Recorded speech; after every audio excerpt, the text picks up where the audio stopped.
حسد آ جاتا ہے، یا اگر کسی کے پاس بہت زیادہ ہے اس سے حسد آ جاتا ہے، اور دلوں میں میلیں جو آ جاتی ہیں، دنیا میں تو یہ ممکن ہے، اگر جنت میں بھی ایسے لوگ دنیا میں ہو سکتا ہے کہ ان کے کوئی ایسے اعمال ہوں کہ ان کو جنت میں لے جائیں، لیکن دنیا میں وہ ایک دوسرے سے بغض حسد رکھتے ہوں تو جنت میں داخلے کے ساتھ ہی اس کو ختم کر دیا جائے گا۔ اور دوسرا کیا فرمایا کہ یہ بھی ہو سکتا ہے کہ اعلیٰ درجات والے لوگوں سے حسد کیا جائے، جو نچلے طبقے کے ہیں، نچلے درجات والے ہیں، وہ ان سے حسد کریں، کیونکہ یہی ہوتا ہے نا دنیا میں، اگر کسی کو اعلیٰ مقام اللہ تعالیٰ نے دے دیا تو ویسی حسرت، ویسا حسد، ویسا بغض انسان کے دل میں کہ کاش اس سے چھن کر مجھے مل جائے، یا اس طرح کا کینہ فساد وغیرہ۔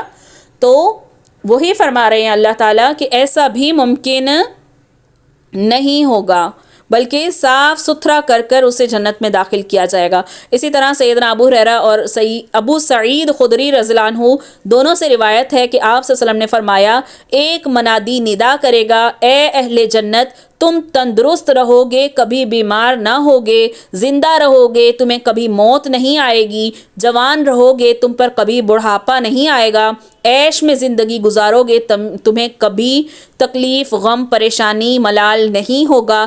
یہی مطلب ہے اللہ کے اس فرمان کا وَتَوَدُّ والی آیت میں۔ آگے کیا فرمایا کہ جنتیوں کو ایک منادی، ایک پکارنے والا پکار کر کہے گا، یعنی جنت اور دوزخ میں اتنا فاصلہ ہوگا کہ جس کا ہمارے لیے اس دنیا میں تصور ممکن نہیں ہے۔ قرآن کی یہ جو آیت نمبر 44 ہے، وَنَادَى أَصْحَابُ الْجَنَّةِ أَصْحَابَ النَّارِ، اس میں کیا کہا جا رہا ہے کہ بعض دوسری روایات سے بھی اہل جنت اور دوزخ کا مکالمہ ثابت ہے، یعنی جنتی جو ہیں وہ دوزخیوں سے کیا کریں گے؟ کلام کریں گے، جن سے کئی باتوں کا پتہ چلتا ہے۔ مثلا ایک یہ کہ اس دوسری زندگی میں لوگوں کو جو سماعت اور بصارت والی قوتیں عطا کی جائیں گی وہ موجودہ زندگی سے بہت زیادہ ہوں گی، کیونکہ جنت اور دوزخ میں بہت زیادہ کیا ہے؟ فاصلہ ہے، لیکن ان کے سننے کی سماعت جو ہے اور جو دیکھنے کی قوت ہے وہ دنیا کی زندگی سے بہت زیادہ ایک تو وسیع کر دی جائے گی، اور دوسرا کہ لوگ ایک دوسرے کا، جنتی جہنمیوں کا مکالمہ سن سکیں گے۔ اور یہ صورت جو ہے اس مقام پر جن اہل دوزخ کا ذکر آیا ہے، اس سے مراد غالباً وہ لوگ ہیں جو مسلمانوں کو حقیر مخلوق سمجھتے تھے اور ان کے متعلق قسمیں کھا کر کہا کرتے تھے کہ ایسے لوگ بھی بھلا اللہ کے فضل اور اس کی رحمت کے مستحق ہوں گے، یہ لوگ بھی جنت میں جائیں گے۔ یعنی ان کو ناتواں اور نادر مسلمان جنت میں آرام پانے کے بعد اپنے انہی متکبر ساتھیوں سے ہم کلام ہونا چاہیں گے جو انہیں اتنا حقیر سمجھتے تھے۔ اللہ تعالیٰ سے کہا جائے گا، وہ کہیں گے کہ ہمیں ان کے احوال دکھا دے، یا اللہ تعالیٰ سے گفتگو کی اجازت طلب کریں گے، پھر ان میں وہی گفتگو ہوگی جو اس آیت میں بیان کی گئی۔ اور یہ مکالمہ ایسے لوگوں کو عبرت دلانے کے لیے ہے جو اس دنیا میں حسرت بڑھانے کے لیے جو ہے، یعنی دنیا میں ایک تو عبرت دلانا یہاں مقصود ہے کہ کیا تم نے اپنے رب کے وعدے کو حق جانا؟ یہ اللہ نے تم سے وعدہ کیا تھا نیک اعمال کرو، آپس میں نفرتیں بغض نہ رکھو، اخلاق سنوارو، تو کیا تم نے اپنے رب، تو تمہیں جنت ملے گی، تو یہ جنت کا جو تم سے وعدہ کیا گیا تھا کیا تم نے اس کے متعلق اپنے رب کو پایا؟ تو وہ کہیں گے جی ہاں ہم نے پایا۔ اور پھر جب دوزخیوں سے سوال ہوگا کہ ہم نے تو حق پا لیا، تم نے بھی پایا؟ وہ کہیں گے جی ہاں ہم نے پایا، ہمیں بھی ڈرایا گیا تھا اور آگ کا کہا گیا تھا کہ تمہارا ٹھکانہ جہنم ہے، تو ہم نے بھی اس کو پا لیا۔ پھر اگلی آیت نمبر 45، الذین یصدون عن سبیل اللہ ویبغونها عوجا وہم بالآخرۃ کافرون۔ اس آیت میں ظالموں کی ایک اور قسم بیان کی جا رہی ہے کہ ایسے لوگ بھی ہر امت میں پائے جاتے ہیں۔ مثلا مسلمانوں میں ایسے لوگ موجود ہوں جو دعویٰ تو اپنے مسلمان ہونے کا کریں، مگر کہتے یہ ہیں کہ اسلام نے جو حدود مقرر فرمائی ہیں یہ بڑی وحشیانہ سزائیں ہیں، اور آج کے دور میں ان پر عمل کرنا یہ محال ہے۔ جیسے اسلام نے عورتوں کو گھروں میں رہنے کا حکم دے کر انہیں قیدی بنا دیا ہے، وہ یہی سمجھتے ہیں، اور لونڈی غلاموں کے جواز کا زمانہ جو چلا گیا۔ تو اسلام اپنے دور میں تو ایک زندہ تحریک تھی، مگر آج یہ جو نظام ہے جس میں کیا ہے، سیاست میں بھی، سیاسی معاملات میں بھی کیا ہے، فسادات ہیں، معاشی نظام میں بھی فسادات ہیں، اور آج کے دور میں سود کے بغیر جو ہے وہ ہماری معیشت ہی نہیں چل سکتی. تو یہ ساری باتیں یعنی اسلام کا راستہ روکنے اور اسلام کی سیدھی راہ میں کجی پیدا کرنے کی باتیں ہیں. حقیقت یہ ہے کہ ایسے لوگ آخرت کے دن اور اللہ کے حضور جواب دہی پر ایمان ہی نہیں رکھتے، ورنہ وہ ایسی باتیں کیسے کہہ سکتے تھے. ٹھیک ہے، جو اللہ کی راہ سے روکتے ہیں اور اس میں کجی ڈھونڈتے ہیں، یعنی اللہ کے احکامات میں کجی ڈھونڈتے ہیں، اپنے مطابق فیصلہ چاہتے ہیں، وہ آخرت کا کیا کرنے والے ہیں؟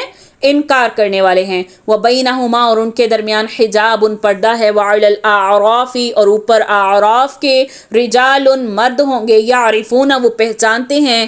کلم، ہر ایک کو. بِسِیمَاهُمْ، ان کے چہروں سے. وَنَادَوْا، اور پکاریں گے. اصحاب الجنتی، جنت کے رہنے والوں کو. ان کے سلام، سلامتی ہے. علیکم، تمہارے اوپر. لم، نہیں. یدخلوها، داخل کیے گئے بہشت میں. وہم، اور وہ. یطمعون، اور وہ امید طمع رکھتے تھے، امید رکھتے ہوں گے.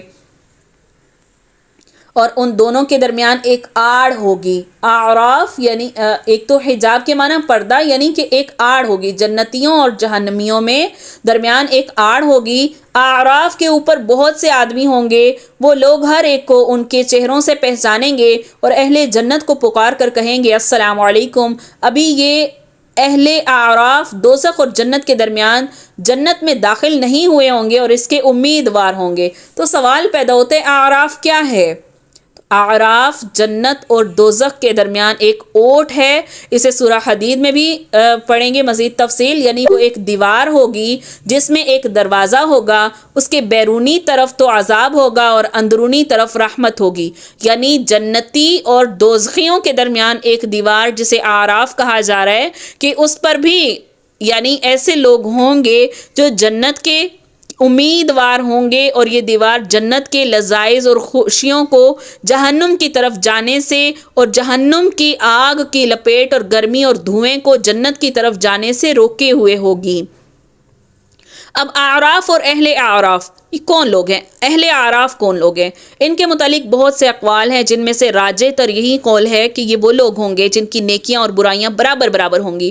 تو اس مقام پر وہ موجود ہوں گے. ان کے ایک طرف اہل جنت ہوں گے جنہیں ان کے نورانی چہروں کی بدولت وہ پہچانتے ہوں گے. دوسری طرف دوزخی ہوں گے جن کی سیاہی، رنگت کی سیاہی کی بنا پر انہیں بھی پہچانتے ہوں گے. تو اس آیت کے دو مطلب بیان کیے گئے ہیں. ایک یہ کہ جو لوگ جنت میں داخل ہو چکے ہوں گے انہیں دیکھ کر اصحاب اعراف انہیں السلام علیکم کہیں گے، اور ان اصحاب اعراف کی اپنی کیفیت یہ ہوگی کہ وہ بھی جنت میں داخل ہونے کی توقع رکھتے ہوں گے. دوسرا یہ کہ کئی اہل جنت بھی حساب کتاب سے فارغ نہ ہوئے ہوں گے، مگر اصحاب اعراف ان کے دورانی چہرے دیکھ کر پہچان لیں گے کہ وہ جنتی ہیں، تو انہیں السلام علیکم کے بعد جنت کی خوشخبری دیں گے. اور ان حساب کتاب میں مشغول لوگوں کی اپنی کیفیت یہ ہوگی کہ وہ ابھی تک جنت میں داخل نہ ہوئے ہوں گے، تاہم وہ اس کی امید ضرور رکھتے ہوں گے. اس کے بعد اہل جنت اور اہل دوزخ کے درمیان مکالمہ، اصحاب اعراف کا ان سے مکالمہ اور ان کو دور کے مقامات سے دیکھ کر پہچان لینا، ایک دوسرے کی آوازیں سن کر ان کا جواب دینا، اور روز محشر کے احوال کو کی قوتوں کو عقل سے جانچنا یہ درست نہیں. اس کی تائید رسول اللہ صلی اللہ علیہ وسلم کی اس ارشاد سے بھی ہوتی ہے جس میں رسول اللہ صلی اللہ علیہ وسلم نے صحابہ کرام سے فرمایا اس دن تم اپنے پروردگار کو اس طرح بلا تکلف دیکھ سکو گے جس طرح چاند کو دیکھ رہے ہو، اور تمہیں کوئی رکاوٹ اس میں محسوس نہیں ہوگی، حالانکہ اس دنیا میں موجودہ آنکھوں سے دیدار الہی ناممکن ہے.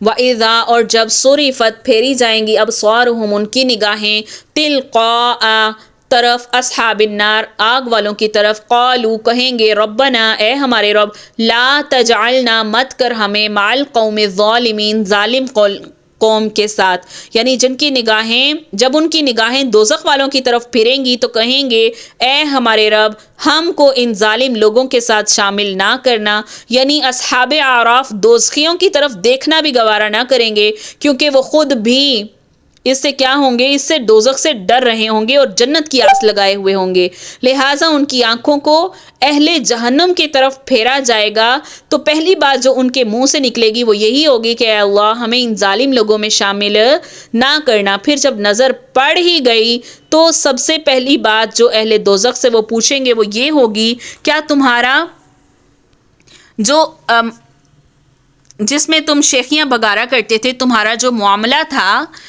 جسے ہم سورہ مدثر میں بھی پڑھیں گے کہ دوزخ پر 19 داروغے مقرر ہیں، تو کافر کہنے لگے ہم تو ہزاروں کی تعداد میں ہیں، ہم میں سے 10 آدمی بھی ایک کا مقابلہ نہ کر سکیں گے۔ پھر ان میں سے ایک پہلوان قسم کا آدمی کہنے لگا کہ ان میں سے 17 کو تو میں سنبھال لوں گا، باقی 2 کے لیے تم سب بھی کافی نہ ہوگے۔ اور دوسری بات وہ اہل دوزخ سے یہ کہیں گے کہ دیکھ لو جنت میں وہی لوگ جا رہے ہیں جنہیں تم فقیر، مسکین، غلام کہہ کر حقیر سمجھتے تھے اور کہتے تھے کہ ایسے لوگوں پر اللہ کی رحمت کیسے ہو سکتی ہے، اور اگر ہونا ہوتی تو یہاں اس دنیا میں رحمت کا کچھ نہ کچھ انہیں حصہ مل جاتا، یعنی کہ وہ اتنے مفلس اور غریب نہ ہوتے۔